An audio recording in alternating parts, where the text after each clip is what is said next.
Travel changes after 50. Trust me, not because adventure suddenly expires, but because the mistakes get more expensive, more annoying, and a lot harder to laugh off when you're dragging a suitcase across cobblestones at midnight.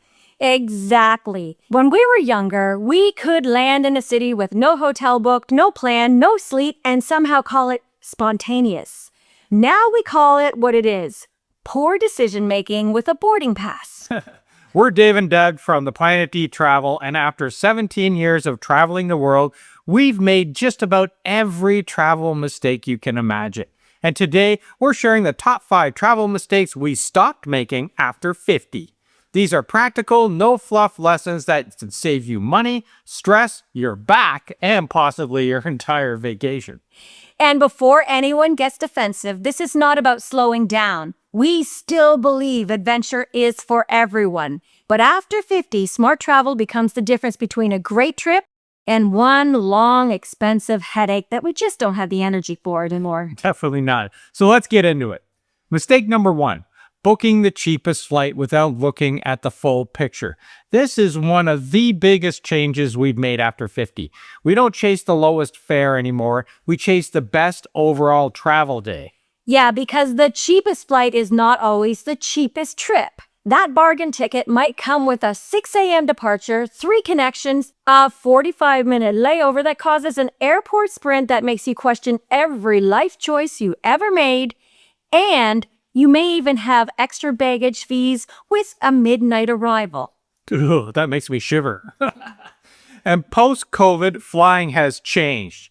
Delays are common, flights board way earlier, security lines can be unpredictable, staffing issues happen, and weather can back everything up. So now when we book a connection, we want at least 3 hours between flights, especially on an international connection. Now, 3 hours sounds like a lot until your first flight leaves 45 minutes late, lands at the far end of the airport, and your next gate is somewhere with another postal code that you may have to hop on a train to get to.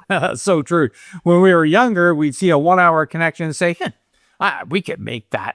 Now we see a 1-hour connection and think, absolutely not. We're not auditioning for The Amazing Race here. And the airport size matters. A 1-hour layover in a small airport might be fine. A 1-hour layover in Heathrow, Frankfurt, Toronto, Chicago, or Charles de Gaulle, that's not a layover, that's cardio with consequences. We also looked very careful at the arrival time. Landing late at night can be a problem because transport options are limited. Hotel check-in can be awkward, and if you arrive exhausted in a city that you don't know, that's not going to be fun. But landing too early can be annoying as well. Everyone thinks, great, we land at 7 a.m., we'll have the whole day to explore the city. But in today's world, most check-ins are now around 3 p.m., and early check-ins are never guaranteed. Yeah, so suddenly you're sleep-deprived, wearing yesterday's clothes, dragging yourself around the city while your luggage sits behind a hotel desk, and your room will be ready for 6 more hours. Our sweet spot now is usually arriving late morning or early afternoon. That gives us time to get through immigration, collect our bags, get into the city, maybe have lunch, and then check in without losing half the day in hotel limbo.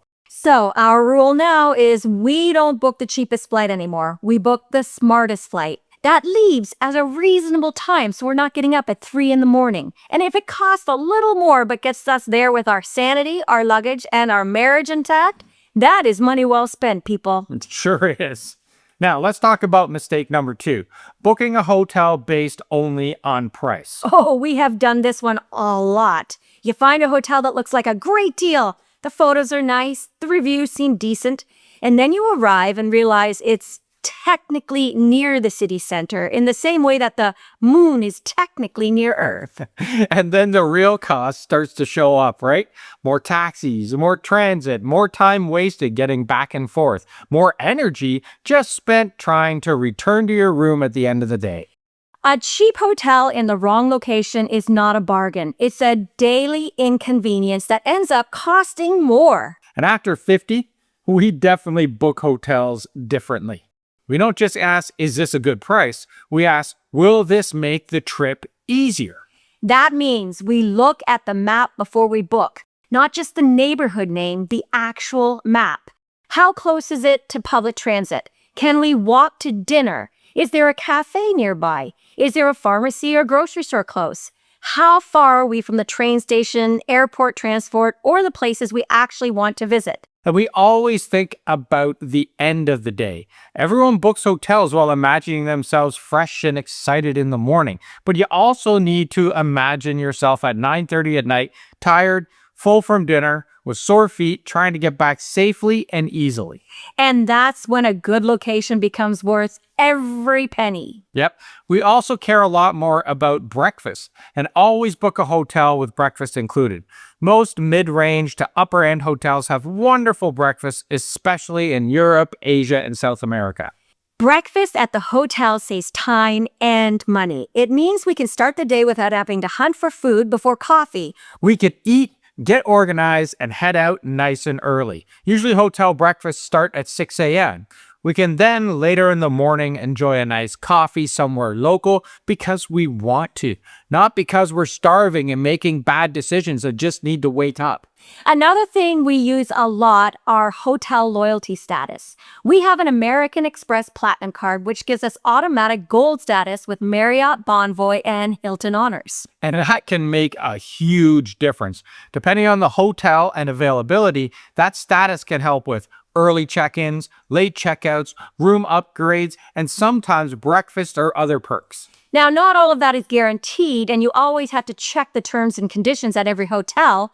But when it works, it can absolutely change your travel day. And save you money. With loyalty cards and gold status, you have way more flexibility. And you get to check in with your own gold status line, which is always a fun perk. Bypass that line. After 50, we also look carefully at the room itself. Is there an elevator? Is the room tiny? Is it on a busy street? Are there recent reviews mentioning noise, bad beds, poor air conditioning, or do we have to walk up 10 flights of stairs? Yeah, because, historic building can be wonderful. But sometimes historic building means no elevator, uneven stairs, tiny bathroom, and a room where you can hear every suitcase wheel in the hallway. So always read the recent reviews, not the reviews from 5 years ago, recent reviews. Hotels change owners, they have staff changes, renovations happen, and neighborhoods change. So sometimes the photos, they're living in the past. Oh yeah, and look at travelers' photos, not just the hotel's official photos. Official hotel photos are taken from angles that deserve their own film award. Guest photos actually tell you the truth of what the room looks like, the room size, the bathroom, the view, the breakfast, the lobby, heck, even the street outside. That's where you see what you're actually booking. Another mistake that people make when traveling over 50 is just assuming that basic travel insurance is enough. Yeah, and this is where we have to be serious for a minute, because travel insurance is one of those things people don't think about until they desperately need it. And by then, it's too late to suddenly become interested in the fine print of your policy. And after the age of 50, you really need to understand what your travel insurance covers. Not just whether you have insurance, but what kind of insurance you have. Yep. Medical coverage, trip cancellation, trip interruption, flight delays, emergency evacuation, lost luggage, delayed baggage, misconnections, and the list goes on and on and on. And don't forget, there's also pre-existing condition clauses that really matter. And this is where people our age get caught. A lot of travelers assume, oh, I have insurance through my credit card. I'm fine. Well, maybe, but maybe not. Sure, credit card insurance can be useful. And hey, we use credit cards with strong travel benefits, but you need to know the limits. Some cards has age limits, some have trip length limits, some only cover you if you paid for the entire trip on that card, some cover delays but not cancellation, some cover baggage but only up to a certain amount. And this is why we always keep the truly essential things in our carry-on.